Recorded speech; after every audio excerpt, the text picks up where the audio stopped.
Hello, good morning વિદ્યાર્થી મિત્રો.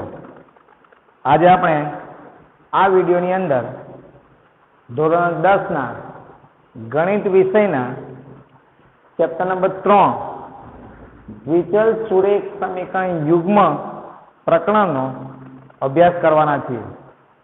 ગયા વિડીયોની અંદર આપણે જોયું હતું કે દ્વિચલ સુરેખ સમીકરણ યુગ્મનો ઉકેલ મેળવવાની 4 રીતો છે.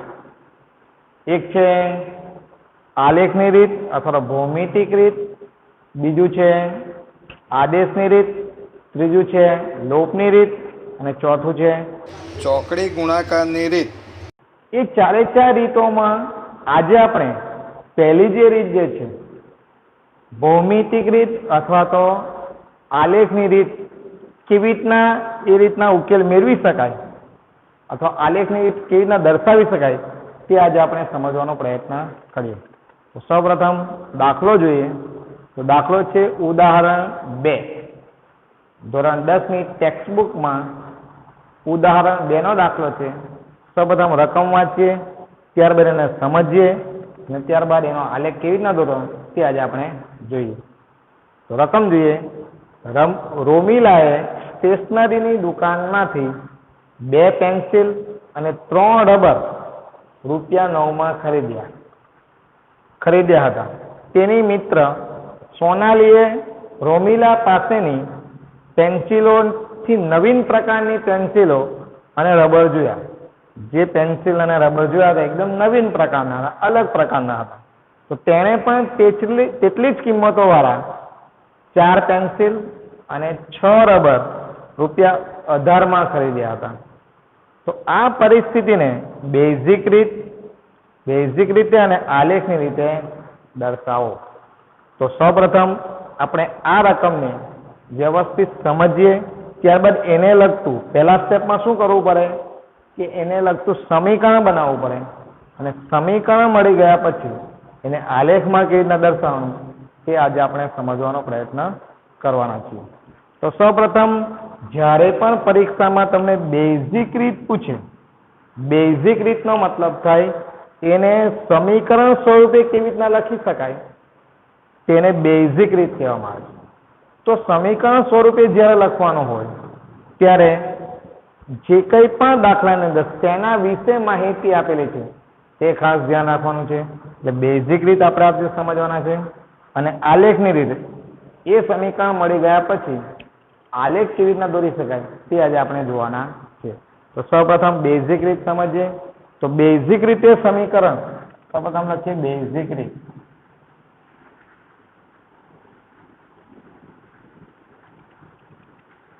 તો બેઝિક રીતે જ્યારે પણ બેઝિક રીત સમજવાના હોય ત્યારે રકમને બરાબર સમજવાનું અને શેની માહિતી આપેલી છે તે બરાબર ધ્યાન આપવાનું છે.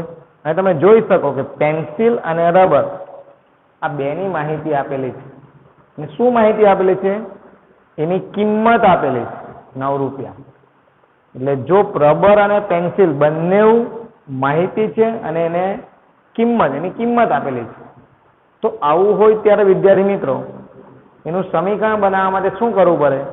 ધારો કે એક પેન્સિલની કિંમત બરાબર x અને એક રબરની કિંમત બરાબર y. જે બે વસ્તુઓ છે દરેકે દરેક વસ્તુ માટે અલગ અલગ ધારી લેવું પડે અને શું આપેલું છે? કિંમત આપેલી છે. એટલે એક પેન્સિલની કિંમત ધારી લેવાની x, એક રબરની કિંમત ધારી લેવાની y.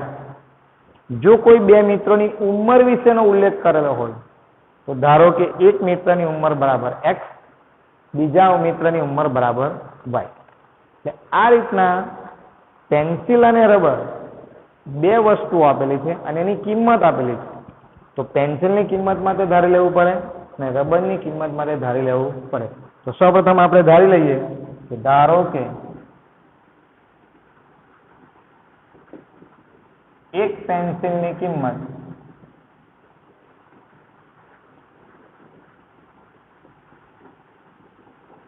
બરાબર x. નીચે લખીએ આપણે બરાબર x રૂપિયા. પાછળ એકમ પણ લખવો પડે x રૂપિયા. ધારો કે એક પેન્સિલની કિંમત બરાબર x રૂપિયા. આપણે પ્રશ્ન થતો હશે કે ડાયરેક્ટ 2 પેન્સિલની કિંમત કેમ ન ધારી લીધી? તો સમીકરણ બનશે ને સીધું 9 રૂપિયા આપેલું જ છે, 2 પેન્સિલ અને 3 રબરની કિંમત, બંનેનો સરવાળો 9. જ્યારે પણ વિદ્યાર્થી મિત્રો સમીકરણ બનાવે ત્યારે જે બે વસ્તુ કેટલી સંખ્યામાં છે એ લેવાનું નથી, એક પેન્સિલ અને એક રબરની કિંમત જ ધારવાની છે. તો એક પેન્સિલની કિંમત બરાબર x રૂપિયા, એ જ પ્રમાણે બીજી વસ્તુ આપે છે રબર. તો ધારો કે એક રબરની કિંમત બરાબર y રૂપિયા. સૌપ્રથમ વિદ્યાર્થી મિત્રો રકમની અંદર જે પણ બે વસ્તુઓ આપેલી છે તો એ બંને વસ્તુ માટે પહેલા ધારી લેવાનું. ધારવાનું કેવી રીતના એ પહેલું સ્ટેપ બરાબર તમારે સમજી લેવાનું છે. પેન્સિલ અને રબર બે વસ્તુઓ છે, બંને વસ્તુઓની કિંમત આપેલી છે એટલે એક પેન્સિલની કિંમત બરાબર x રૂપિયા અને એક રબરની કિંમત બરાબર y રૂપિયા. હવે વિદ્યાર્થી મિત્રો પહેલી જે લીટી છે ધ્યાન લેવાની છે કે રોમિલાએ સ્ટેશનરીની દુકાનમાંથી 2 પેન્સિલ અને 3 રબર અને કુલ રૂપિયા 9 આપેલા છે. આ 3 માહિતી બરાબર ધ્યાન રાખવાની છે જેનાથી આપણે સમીકરણ બનાવવાનું છે. હવે એક પેન્સિલની કિંમત જો x હોય, આ સિમ્પલ વસ્તુ છે કે એક પેન્સિલની કિંમત જો x રૂપિયા હોય તો એ પેન્સિલ કેટલી છે? 2 પેન્સિલ. તો 2 પેન્સિલની કિંમત કેટલી થાય? આપણે સમીકરણ બનાવવા માટે જ જોઈએ છે એટલે ફક્ત રફ જોઈએ. એક પેન્સિલની કિંમત x, તો 2 પેન્સિલની કિંમત 2 ગુણ્યા x એટલે 2. છેદમાં 1 ન લખે તો પણ ચાલે. એક પેન્સિલની કિંમત x, તો 2 પેન્સિલની કિંમત 2x એટલે પેન્સિલની કિંમત 2x. રબરમાં જોઈએ તો એક રબરની કિંમત y, એક રબરની કિંમત આપણે ધારી લીધી છે y. જેવા રબર કેટલા છે? તો 3 રબરની કિંમત હવે કેટલા? એક રબરની કિંમત જો y રૂપિયા આપણે ધાર્યું હોય તો 3 રબરની કિંમત 3y થશે. છેદમાં 1 નહીં લખે તો પણ ચાલે. માટે કેટલા થશે? 3y.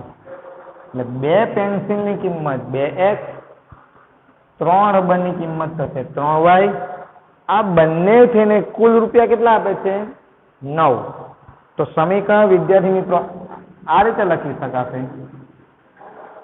સમીકરણ સ્વરૂપે અથવા તો એને બેઝિક રીતે જો લખવું હોય તો કઈ રીતે લખી શકાશે કે ભાઈ 2x રકમ મુજબ લખીએ આપણે, રકમ મુજબ. રકમની અંદર શું લખેલું છે તે રકમ મુજબ જોઈએ તો 2x અને 3y. રકમ મુજબ જોઈએ તો 2 પેન્સિલની કિંમત 2x, 3 રબરની કિંમત 3y. કુલ રૂપિયા કેટલા આપે છે? 9. અને આપણે સમીકરણ નંબર 1 આપીશું. આ સમીકરણ કેવી રીતના બન્યું?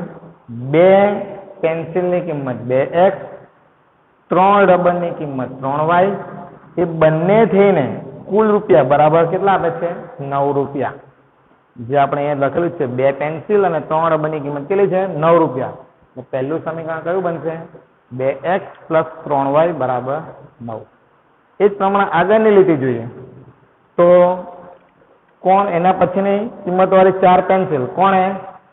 રોમિલાએ તેની પાસે નવીન પ્રકારની પેન્સિલ અને રબર જોઈ અને એ પણ કેટલી પેન્સિલ અને રબર લાવે છે?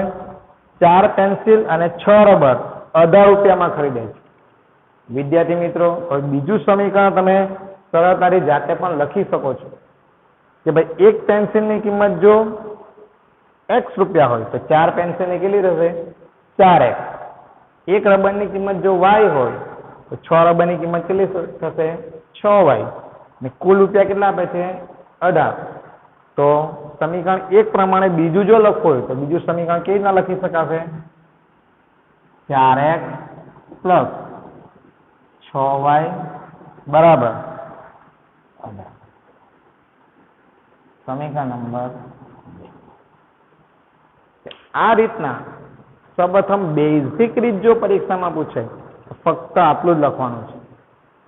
કઈ વસ્તુનો ઉલ્લેખ કરેલો છે તે જોવાનું, શું એના વિશે માહિતી આપેલી છે તે જોવાની કે રૂપિયા એટલે કિંમત આપેલી છે. તો એક પેન્સિલની કિંમત બરાબર x, એક રબરની કિંમત બરાબર y. સમીકરણ મુજબ બે પેન્સિલ 3 રબર ને કુલ રૂપિયા 9. એક પેન્સિલની કિંમત x તો બે પેન્સિલની કિંમત 2x. એક રબરની કિંમત y તો 3 રબરની કિંમત 3y. કુલ રૂપિયા 9 આપે છે એટલે બરાબર 9. એ જ પ્રમાણે 4 પેન્સિલની કિંમત 4x, 6 રબરની કિંમત 6y. કુલ રૂપિયા 18 આપે છે એટલે બરાબર 18. આ રીતના બંને સમીકરણ મળી જાય એને બેઝિક રીત કહેવામાં આવે છે. તો બેઝિક રીત આપણે પરીક્ષામાં પૂછાય તો ફક્ત આટલું જ લખવાનું. હવે બીજી રીત જોઈએ, આલેખની રીતે દર્શાવો. તો આલેખની રીતે દર્શાવો એટલે શું કરવાનું છે? તો સૌપ્રથમ પહેલું જે સમીકરણ છે એનો આલેખ કેવી રીતના દોરવાનું તે જોઈએ. ત્યારબાદ બીજા સમીકરણનો આલેખ કેવી રીતના દોરવાનું તે જોઈએ. તો પહેલા સમીકરણનો આલેખ જે છે તે આપણે રફ પહેલા ગણતરી કરીએ. તો આ સમીકરણનો આલેખ કેવી રીતના દોરી શકાય તે આજે આપણે સમજીએ. તો 2x + 3y બરાબર 9. બે માંથી કોઈ પણ એક ચલને પહેલા સૂત્ર કરતા બનાવવું પડે. તો સૂત્ર કરતા આપણે x ને બનાવીએ તો શું થશે? તો 2x + 3y બરાબર 9. હવે જો હું x ને સૂત્ર કરતા બનાવું તો શું થશે? 2x બરાબર 9 - 3y. આ જે 3y છે પ્લસ એટલે પેલી બાજુ જાય તો શું થઈ જાય? માઇનસ. 2x બરાબર 3y પેલી બાજુ એટલે -3y. હજુ પણ x ને સૂત્ર કરતા બનાવવું હોય તો બે ગુણાકારમાં છે, આ બાજુ વાળું શું થઈ જાય? ભાગાકાર. માટે x બરાબર 9 - 3y છેદમાં. આ રીતનું એક સમીકરણ મળશે. 2x બરાબર 9 - 3y માટે x બરાબર 9 - 3y ના છેદમાં 2. હવે આપણે અલગ અલગ કિંમત લઈને y ની અલગ અલગ કિંમત લઈને આપણે x શોધવાનો છે અને તે આપણે આલેખમાં દર્શાવવાનું છે. તો y 0, 1, 2, 3, 4, 5 અનંત સુધી કોઈ પણ સંખ્યા લઈ શકાય. એ જ પ્રમાણે -1, -2, -3, -7 અનંત સુધી કોઈ પણ સંખ્યા લઈ શકાય. અહીં એવી કિંમત લેવાની કે અપૂર્ણાંકમાં જવાબ ન આવે. અપૂર્ણાંકમાં જવાબ આવે તો પણ વાંધો નથી, પણ આલેખ પત્ર ઉપર દર્શાવવામાં આપણે તકલીફ પડવી જોઈએ નહીં. હવે y બરાબર સમજી લે 0 લઈએ. સમજો હું y બરાબર 0 લઉં છું તો પહેલી કિંમત લઈએ આપણે તો y બરાબર 0 લેતા. આ જે ગણતરી છે આ ગણતરી આપણે ફક્ત રફમાં જ બતાવવાની છે. આપણે જે આલેખ પત્રનું કોષ્ટક છે કોષ્ટકમાં ખાસ કિંમત લખવાની છે. તો y બરાબર 0 લઈએ તો જવાબ શું મળશે? x બરાબર 9 - 3y છેદમાં 2. તો આમાં જો y ની કિંમત આપણે 0 લઈએ તો શું જવાબ મળે? y બરાબર 0 લઈએ. 0 લઈ શકો, 1 લઈ શકો, 2 લઈ શકો, 3 કોઈ પણ કિંમત લઈ શકાય.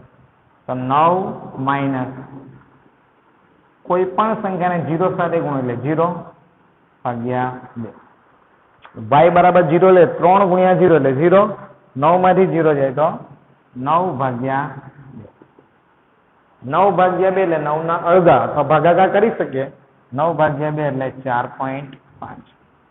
આપણે x ની કિંમત મળશે 4.5. તો આને જ આપણે આલેખ પત્રનું જે કોષ્ટક છે એમાં દર્શાવવાનું છે. ફરી પાછો વિદ્યાર્થી મિત્રો આ પહેલા સમીકરણનો આલેખ શું આવશે તે આપણે જોઈએ છીએ. 2x + 3y બરાબર 9 પહેલું સમીકરણ છે.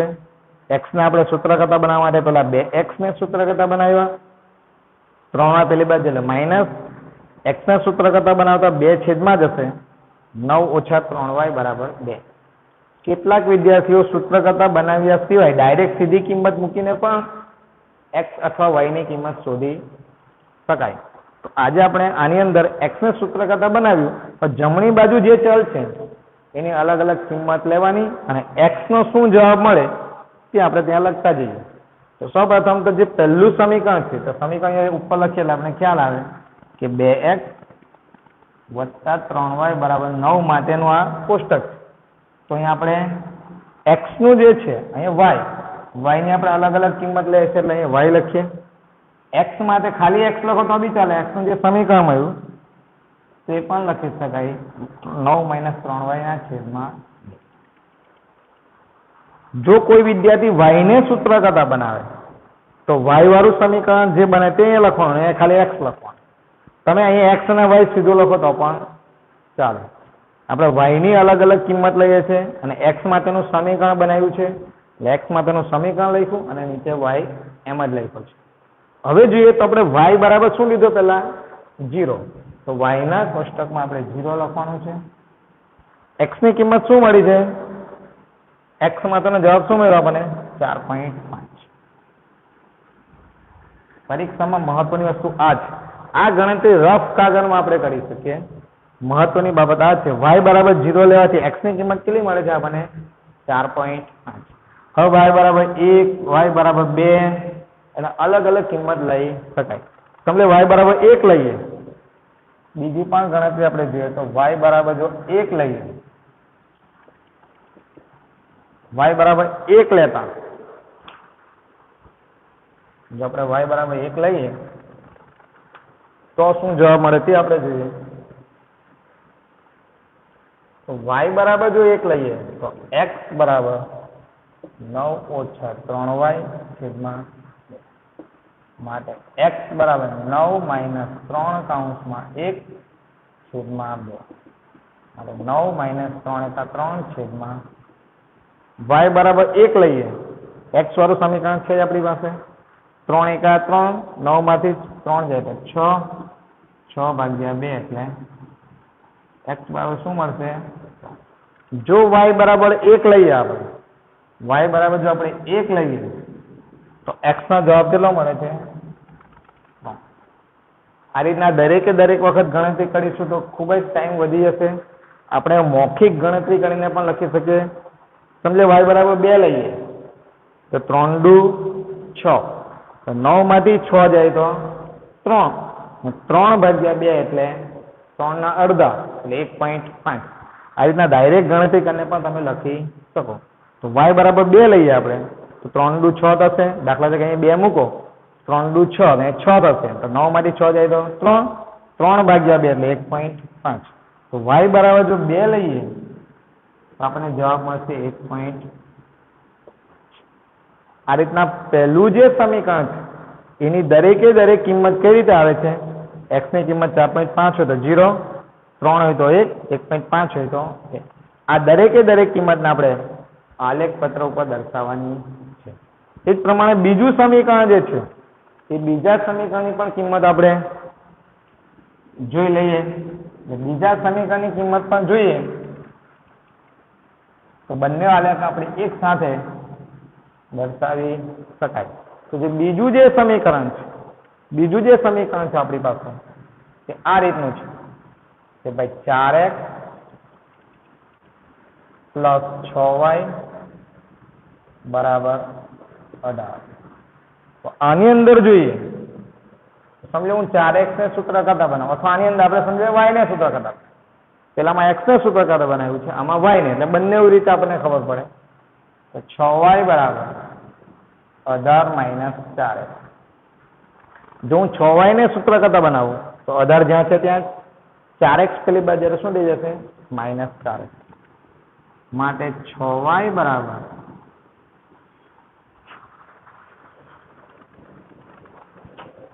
માટે y બરાબર 18 - 4x છેદમાં 6. 18 - 4x, 6 જે ગુણાકારમાં છે આની સાથે, તો ક્યાં આવી જશે? ભાગાકારમાં. હવે x ની આપણે અલગ અલગ છે, જમણી બાજુમાં જે ચલ આવે તેની અલગ અલગ કિંમત લેવાની અને ત્યારબાદ y શોધતા જઈએ. સમજે x બરાબર 0 લઈએ, આ ફક્ત રફ ગણતરી આપણે જોઈએ તો x બરાબર 0 લેતા. જો x બરાબર 0 લઈએ તો શું મળશે? y બરાબર 18 - 4 કૌંસમાં 0 છેદમાં 6. x ની જગ્યાએ શું મૂક્યું આપણે? 0. તો 18 - 0/6 એટલે 18/6 y બરાબર કેટલા મળશે આપણને 3. જો x બરાબર 0 મૂકીએ તો 18 - 0 18, 18 ભાગ્યા 6 એટલે 3. બીજા સમીકરણની અંદર આજે બીજા સમીકરણનું બીજું કોષ્ટક આપણે તૈયાર જ છે. તો બીજું સમીકરણ આપણી પાસે છે 4x + 6y બરાબર 18. તો બીજું જે સમીકરણ છે તેમાં શું કર્યું આપણે કે x ની કિંમત લીધી છે. તો x ની કિંમત એટલે x આમ જ રહેવા દેવાનો અને y માટેનું સમીકરણ બનાવેલું છે. y બરાબર 18 - 4x છેદમાં 6. તો 18 - 4x છેદમાં 6. x માટે પહેલા આપણે 0 લીધો તો જવાબ શું મળે છે 3. હવે આપણે ડાયરેક્ટ ગણતરી લઈને આપણે સીધું લખી શકીએ કે x બરાબર 0 લેવાથી 3 મળે છે. x બરાબર 1 લઈએ તો સમજો 4 × 4 અને 4 આવશે તો 18 માંથી 4 જાય 14, 14 ભાગ્યા 6. તો એવી રકમ મળશે 14 ભાગ્યા 6 જે પોઈન્ટ વાળી હશે, જે તમને આલેખ પર દર્શાવવા માટે તકલીફ પડશે. તો એવી જ કિંમત લેવાની કે જેના આધારે તમે આનો ભાગ સરળતાથી ઉડાડી શકો. તો x બરાબર 1 લેવાથી 14 ભાગ્યા 6 થશે, જે પોઈન્ટ વાળા રકમ આપણને આલેખ પત્રમાં દર્શાવવા માટે તકલીફ પડશે. તો x બરાબર 2 લઈ જોઈએ. 4 × 2 = 8, 18 માંથી 8 જાય તો 10, 10 ભાગ્યા 6. 10 ભાગ્યા 6 કરીએ તો પણ 10 ભાગ્યા 6 તો 5 × 10, 3 × 6 તો પણ 10, 18 - 8 ભાગ્યા 6, 10 ભાગ્યા 6, 5 × 10, 3 × 6 તો પણ 5 ભાગ્યા 3. એ ગણતરી પણ પોઈન્ટ વાળી આવશે અને તે આપણને તકલીફ પડશે. હજુ પણ x બરાબર 3 લઈએ તો 44 સમજે 3 લઈએ એટલે શું થશે 18 - 44 12 છેદમાં 6. 18 માંથી 12 જાય 6, 6 ભાગ્યા 6 એટલે 1. જો x બરાબર 3 લેવાથી ગણતરી સહેલી પડે છે, 2 લેવામાં પણ તકલીફ કઈ નથી, પણ 5 ભાગ્યા 3 કરવાથી પોઈન્ટ વાળી રકમ આવશે અને જે આલેખ પત્રમાં આપણે દર્શાવવા માટે તકલીફ પડશે. તો 3 લેવાથી 4 તારી 12, 18 માંથી 12 જાય 6 અને 6 ભાગ્યા 6 બરાબર 1. એટલે x બરાબર આપણે 3 લઈએ તો જવાબ શું મળશે y નો 1. તો x બરાબર 3 લેવાથી જવાબ આપણને મળશે 1. આ રીતના અલગ અલગ કિંમત ડાયરેક્ટ ગણતરી કરીને પણ લઈ શકીએ આપણે. સમજી લો કે 4 લઈએ તો 4 × 16, 18 માંથી 16 જાય તો 2 ભાગ્યા 3, 1/3 એ પણ પોઈન્ટમાં આવશે. 5 લઈએ તો 4 × 5 = 20, 18 માંથી 20 -2 છેદમાં 6 એ પણ પોઈન્ટ વાળી રકમ આવશે. સમજે 6 લઈએ તો 6 × 24, 18 માંથી 24 જાય છેદમાં 6 તો 24 મોટી સંખ્યા, 24 માંથી 18 જાય તો -6 છેદમાં 6 એટલે -6 લેવાથી પણ સંખ્યા આપણને ઉડી જાય આવે છે અને આલેખ પત્રમાં આપણે સરળતાથી દર્શાવી શકાય. અહીંયા તમે x ની જગ્યાએ જે સંખ્યા લેવું તો લઈ શકાય છે, પણ આપણો આગ્રહ એવો છે કે એવી સંખ્યા લેવાની કે જેનાથી આપણે આલેખ પત્ર પર સરળતાથી દર્શાવી શકાય. એટલે 6 લેવાથી 6 લઈએ તો 6 × 24, 18 - 6 એટલે -6 ભાગ્યા 6. એટલે x બરાબર 6 લેવાથી આપણને સરળતાથી આલેખ પત્ર પર દર્શાવી શકાય એવી સંખ્યા મળે છે. એટલે x બરાબર 6 લઈએ તો જવાબ મળશે આપણને -1. એટલે આ રીતના બંને કોષ્ટક આપણે સૌપ્રથમ તૈયાર કરવાનું. આ ગણતરી ફક્ત રફ છે આપણી પાસે, એ રફ ગણતરી આપણે જોઈ. એ રફ ગણતરી કર્યા પછી ખાસ મહત્વના 2 કોષ્ટક છે. આ બંને કોષ્ટકની કિંમત હવે આલેખ પત્ર પર દર્શાવવાની છે. હવે આપણે x અને y ના જે બિંદુઓ શોધ્યા છે એને આલેખ પત્ર પર દર્શાવીએ. સૌપ્રથમ જે પહેલું સમીકરણ છે 2x + 3y = 9. આ સમીકરણના જે બિંદુઓ આપણે શોધ્યા છે એ બિંદુઓને આલેખ પત્ર પર દર્શાવીએ. તો x અક્ષ ઉપર મોટામાં મોટો અંક કયો છે 4.5. બીજા સમીકરણનો આલેખ પણ આપણે આની અંદર જ દોરવાના છે. એટલે એમાં પણ જોઈ લઈએ કે એક્સ અક્ષ પર મોટું બિંદુ કયું છે? 6. તો એક્સ અક્ષ પર મોટામાં મોટું બિંદુ 6 છે. બંને થઈને તો 6 અંક અંદર આવવા જોઈએ. તો એક્સ અક્ષ ઉપર આપણે 1 2 3 4 5 અને 6 આ રીતના 6 અંક દર્શાવવા પડે. 6 કરતા વધારે અંકો દર્શાવો તો પણ ચાલે, પણ મેક્સિમમ મોટામાં મોટો અંક 6 છે એટલે 6 સુધી દર્શાવો તો પણ ચાલશે. વાય અક્ષ ઉપર મોટામાં મોટો અંક કયો છે? 3. તો આપણે વાય અક્ષ પર મોટો અંક 3 છે તો 3 સુધી લખી શકીએ. 1 2 3 અને 4. આ રીતના એક્સ અક્ષ અને વાય અક્ષ ઉપર જે કંઈ પણ બિંદુઓ છે એ બિંદુના આધારે મોટા અંકના આધારે આપણે એક્સ અક્ષ પર 6 અને વાય અક્ષ પર 3 એટલે કે 4 આપણે દર્શાવ્યા છે. મોટો અંક 3 છે. હવે દરેક બિંદુઓને આપણે સૌપ્રથમ પહેલા સમીકરણના બિંદુ દર્શાવવાના છે, ત્યારબાદ બીજા સમીકરણના બિંદુ દર્શાવવાના છે. તો પહેલા સમીકરણના જે બિંદુ છે તો જોઈએ તો 4.5 અને 0. તો એક્સ અક્ષ ઉપર 4.5 ક્યાં છે તે જોવાનું છે અને વાય અક્ષ પર 0 ક્યાં છે તે. તો એક્સ અક્ષ પર 4.5 એટલે 4 અને 5 ની વચ્ચે, વાય આમ 0 એટલે 0 જ અહીંયા જ ગણાશે. આ જે બિંદુ દર્શાવવાના જે છે એ તમે નીચલા ધોરણમાં શીખી ગયા છો કે 4.5 અને 0. તો 4.5 અને 0. બીજો અંક છે 3 અને 1. તો એક્સ અક્ષ ઉપર 3, વાય અક્ષ ઉપર 1. તો 3 અને 1. 3 અને 1. ત્યારબાદ 1.5 અને 2. એક્સ અક્ષ ઉપર 1.5 અને વાય અક્ષ પર 2. આ 1.5 અને 2. આપણે જોઈ શકીએ કે બોર્ડ ઉપર દર્શાવવાનું હોવાથી થોડા બિંદુ પ્લસ માઇનસ એમ તેમ થશે. તમારા આલેખ પત્રની અંદર ઊભી અને આડી લાઈન હોવાથી તમે પરફેક્ટ આલેખના બિંદુ દર્શાવી શકશો. એટલે ત્રણ બિંદુ દર્શાવી દીધા પછી સીધી લાઈન દ્વારા આપણે એ આલેખને જોડવાનો છે.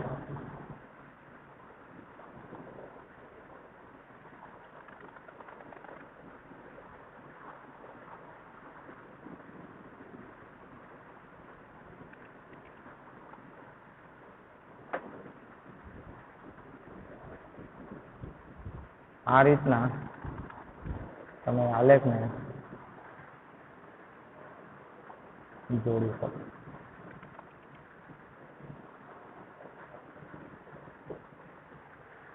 એટલે પહેલો જે આલેખ છે 2x + 3y = 9 એ લખી શકીએ આપણે 2x + 3y = 9. આજે પહેલો આલેખ જે છે પહેલો આલેખ આપણે પૂર્ણ કર્યો. જો પરીક્ષાની અંદર તમને આગળ પણ જોયું હતું તે પ્રમાણે ભૌમિતિક રીતે દર્શાવો, ભૌમિક રીતે એક જ સમીકરણ આપેલું હતું, એક જ સમીકરણ આલેખ આ રીતે દોરી શકાય. અંદર 2 સમીકરણ આપેલા હોવાથી બીજા સમીકરણ આલેખ પણ આની અંદર જ દોરવાનો છે. તો એમાં જોઈએ તો એક્સ અક્ષ પર 0 અને વાય આમ 3 છે. તો એક્સ અક્ષ 0 એટલે આ, વાય આમ 3 એટલે 0 અને 3. 3 અને 1 બિંદુ આગળ પણ આપણે જોયું તે જ છે. 3 અને 1. 6 અને -1. આમાં માઇનસ બિંદુ આવતું હોવાથી આલેખને થોડો આપણે નીચે લંબાવી શકીએ.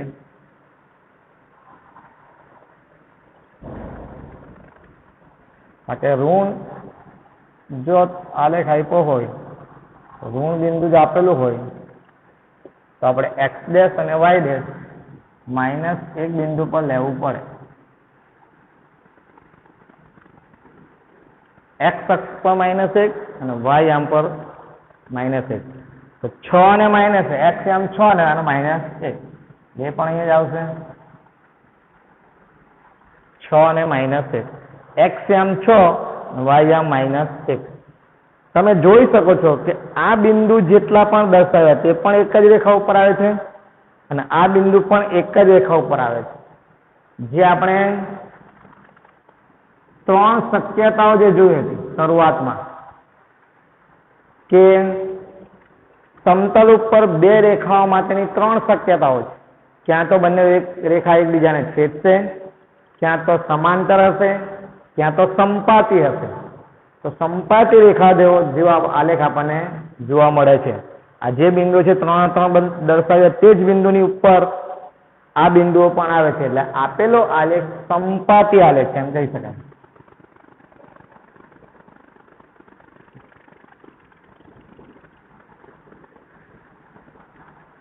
સંપાતી આ આલેખ સંપાતી આલેખ છે. જે આલેખ એક રેખાની ઉપર એક રેખા બીજી દોરાય છે એટલા માટે આ આલેખ કેવો છે? સંપાતી આલેખ. આમ આપણે આજે આ વિડીયોની અંદર 2 સમીકરણ કેવી રીતના બનાવવાના તે પહેલા જોયું. બંને સમીકરણના આધારે કેવી રીતના એક્સયામ અને વાયયામ બિંદુઓ કેવી રીતના શોધવાના તે જોયું. બંને સમીકરણના એ પ્રમાણે જ શોધ્યા. ત્યારબાદ બંને સમીકરણના બિંદુઓ આલેખ દ્વારા દર્શાવ્યા. એ આલેખ ઉપર જે રેખાઓ મળશે 3 શક્યતાઓ છે. ક્યાં તો બંને રેખા એકબીજાને છેદશે, ક્યાં તો પછી બંને એકબીજાને સમાંતર હશે એટલે એક પણ જગ્યાએ છેદશે નહીં, અને ત્રીજી શક્યતા એક રેખાની ઉપર જ બીજી રેખા આવે જેને સંપાતી આલેખ કહેવામાં આવે છે. એ સંપાતી બિંદુ. સંપાતી રેખા જે છે એ સંપાતી રેખા એટલે એક રેખાની ઉપર જ બીજી રેખા આવે. આમ 3 શક્યતાઓ રહેલી છે. પરીક્ષામાં જ્યારે જ્યારે પણ આલેખ પૂછાશે તો આ 3 માંથી જ કોઈ પણ એક રેખાવાળો આલેખ તમે જોઈ શકશો. પરીક્ષામાં ઉકેલ મેળવવાનું કહે તો આ અનંત ઉકેલ ગણાશે, કારણ કે એકની ઉપર જ એક આલેખ આવતો હોવાથી એ અનંત ઉકેલ મળે છે. એટલે આ આલેખને અથવા સમીકરણને અનંત ઉકેલ મળે. એટલે બંને વસ્તુ યાદ રાખવાની છે. જો આલેખ એકની ઉપર એક આવે તો અનંત ઉકેલ મળે, એકબીજાને છેદે તો એક ઉકેલ મળે, અનન્ય ઉકેલ મળે, અને જો 2 સમાંતર રેખા હોય તો એક પણ ઉકેલ મળતો નથી. જેની ડિટેલમાં આપણે આગળ જોવાના જ છે. પરંતુ આજે આપણે 2 સમીકરણના જે બિંદુઓ છે બિંદુઓ દ્વારા આલેખ કેવી રીતના દર્શાવવાનો તે આલેખ સમજવાનો પ્રયત્ન કર્યો. હું આશા રાખું છું વિદ્યાર્થી મિત્રો કે તમને આલેખમાં સમજાઈ ગયું હશે. Okay, thank you.